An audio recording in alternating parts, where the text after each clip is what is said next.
Okay, welcome guys to our Wednesday telehealth tips and service. I wanted to hear from you the best thing that's happened to you this week. The best thing that's happened this week? There's a woman that I was seeing that has really serious degenerative disease in her spine, has an anterior listhesis, and they want to fuse. She just went to the orthopedic surgeon and they want to fuse it because it's so unstable.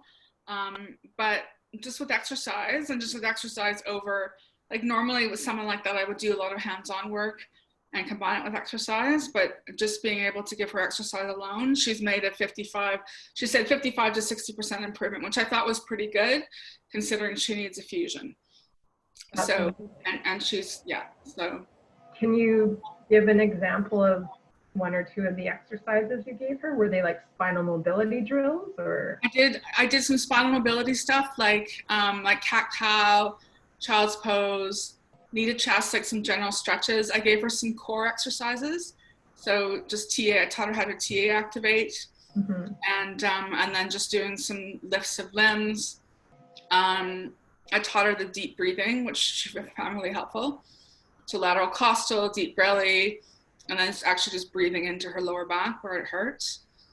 And then some hip strengthening. So with the TheraBand, some abduction, and then just knee flexion. Okay, well done. I learned a new spinal mobility drill today. Really?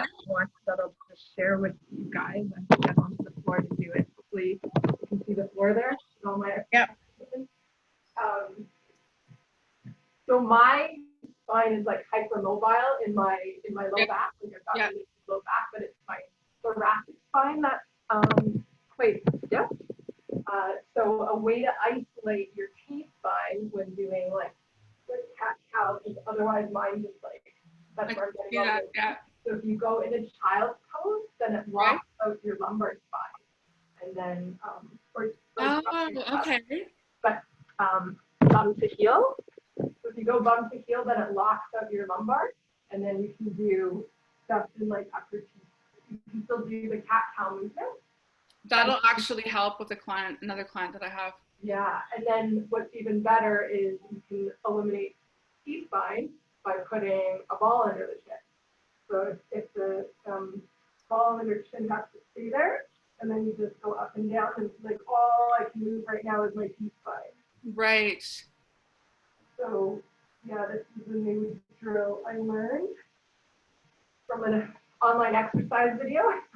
Awesome. Good. And yeah, I've been actually practicing that because it's my T-spine. That will actually help me, with somebody else as well. Who's younger, who just reported her, symptoms just to me the other day. Yeah. And out of curiosity, do you have so my office here is now set up like the gym, so I have all the equipment so that I can demonstrate exercises to clients. Yeah, I've got straps and TheraBands and towels. I don't have a ball, but I haven't needed it yet. But so you have a space and something similar where you tilt your camera. Absolutely. And last time we did share, and I shared on the Empowering Lives weekly email that Jason purchased a camera that loads a webcam that loads into your USB. So then he always has it tilted to the ground or wherever he needs it to be, because messing around with the laptop camera can be tricky. So I think he said it cost $20. Okay. And I shared some other Amazon options for that. I haven't bought one yet, but I think I'll get one. Okay. Now that I know that we're going to be doing telehealth for all of May as well. Yay. So, yeah. Okay. What's the best thing that happened to you this week, Anna? Work-wise, I'm just enjoying all of the communicating with new applicants. It's just nice to talk to different people. And then personal-wise, I bought a bike. Oh, very nice. So I rode all the way. I'm on Commercial Drive. I rode from here to Burnaby and back. So it was like a good 2-hour bike ride. Oh my God. So that's the highlight of my week. Great. Okay, I wanted to share on my screen. These are good questions to ask anybody really, but especially when we're doing our telehealth follow-ups instead of just a general, how are you? There's some better questions we can ask to help build rapport. Yeah. Let me just share my screen and pull them up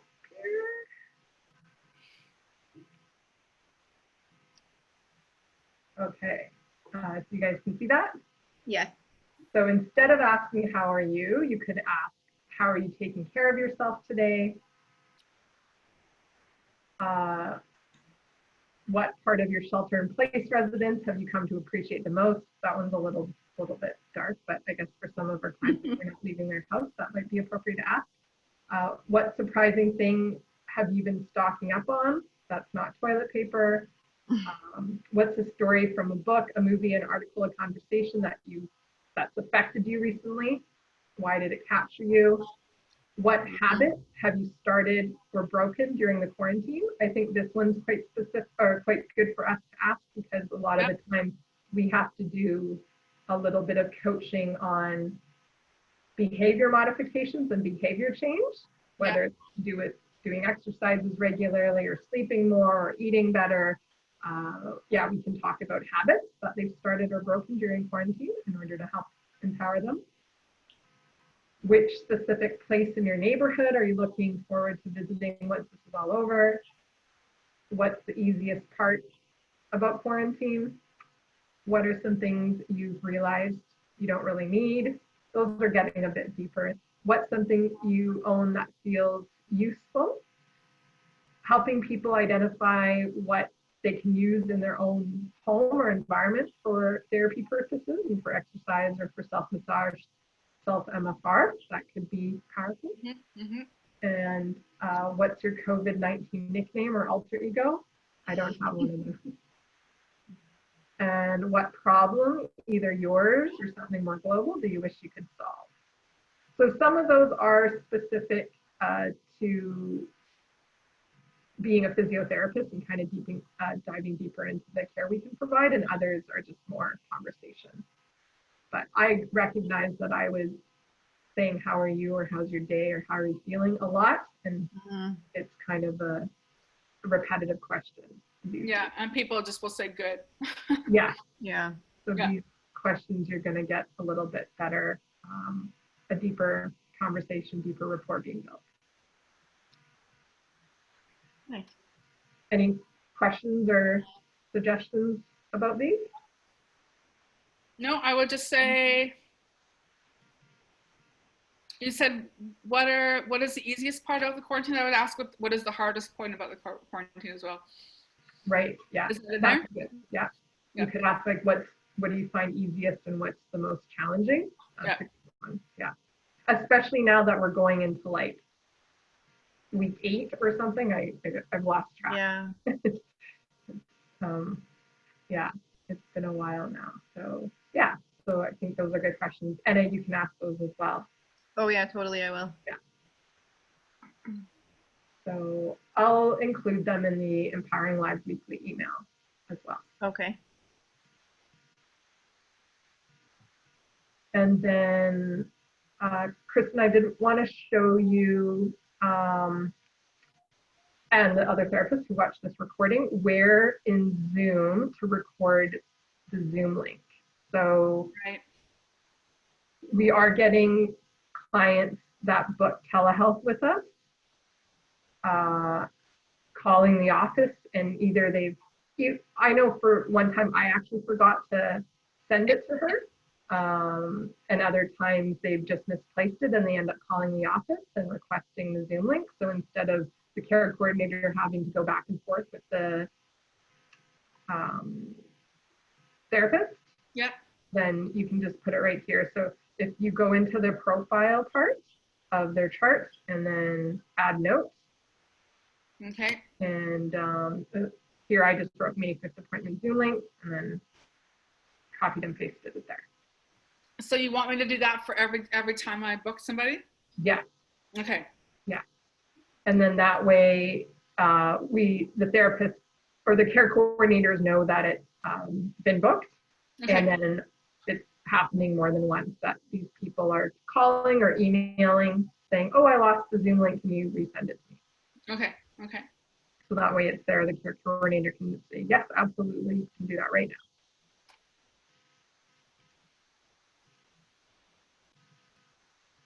now. Okay. Yeah. Okay. Do you have any questions, Kristen? No, I mean, I figured out how to do the screen swap. I just use a different browser. Nice. That seems to be what works the best. So I just go from, I put Zoom on Chrome and then I put the chart on Safari. Okay. And then I go back and forth between. Okay. But I'm still finding, like, again, to be present, like I find I have to take notes while I'm watching them because I can't be typing on a different browser and not seeing them. I see. I have to type notes at the same time. So that's Okay. fine. I mean, it's working. Okay. Yeah.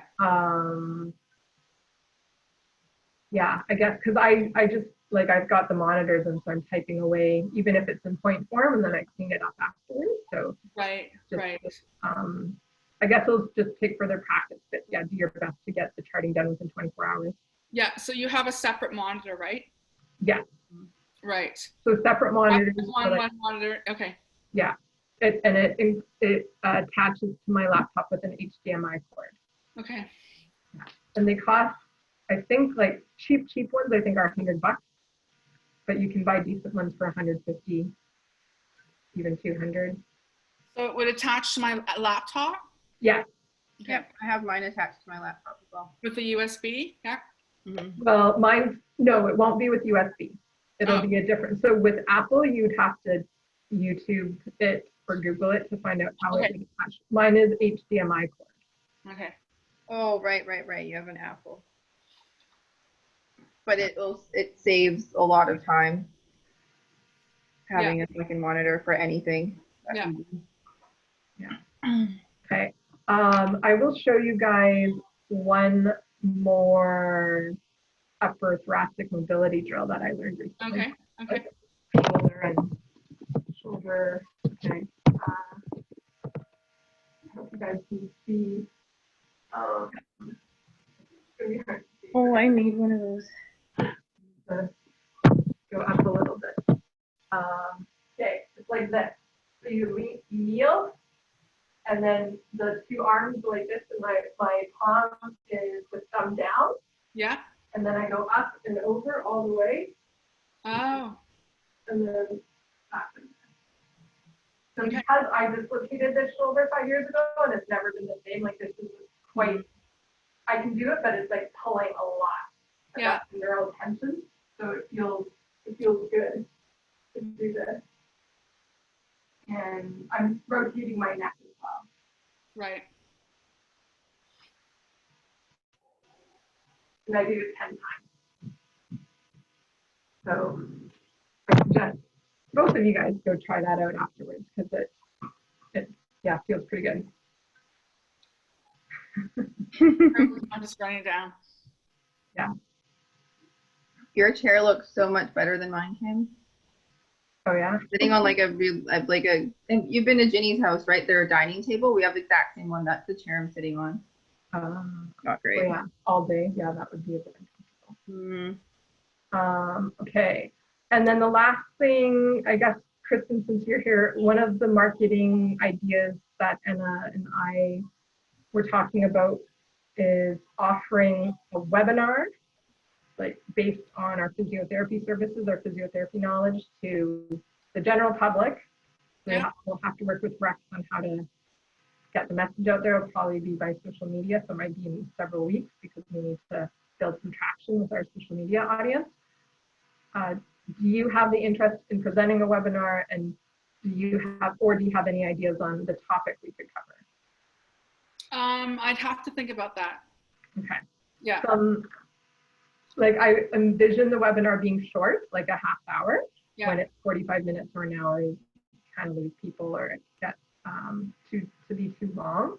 And some ideas we had were working from home, like talking about your ergonomic setup or your sitting posture or the importance of changing your position or possibly getting a standing desk if possible. Yeah. To improve posture and to decrease risk of injury or decrease risk of pain. Another idea was to talk about shoulder pain and do a live demo. I guess even demonstrating mobility exercises like I just did could be one, because everyone needs to work on their spine mobility. Yeah. And another possibility would be like what to do right now if your THR got canceled, if your total knee replacement or total hip Right. got canceled. Like, I'm going to give you 5 things you can do right now to manage your current symptoms and best prepare you for surgery. Okay. So give it some thought. Yeah. It wouldn't be, I'm guessing it would be mid-May to late May at the latest that we would be able to do this. But I did hear a success story of a clinic doing it. They had 89 people attend the webinar and then 9 people booked right away. Right. So give it some thought. I'll give it some thought too. Yeah, for And sure. the only reason I invite you is because usually, like, so if I were to do the webinar, then people want to get booked with me, but I want to get Right. you and the other therapists busy with telehealth. Yeah. Okay. Yeah. Okay. All right. Any questions? No, I think everything is just going along as the best it can. Yes. Yeah. Okay. Yeah. Thanks for attending, guys. No problem. It's short if there's nothing else to chat about. Yeah. No, it's all good. Okay. Thank you. Thanks, Okay. Anna. Okay. Take care. Bye now. Well, Bye. get some rest, Kim. Thank Yeah, Kim, you. go drink some wine.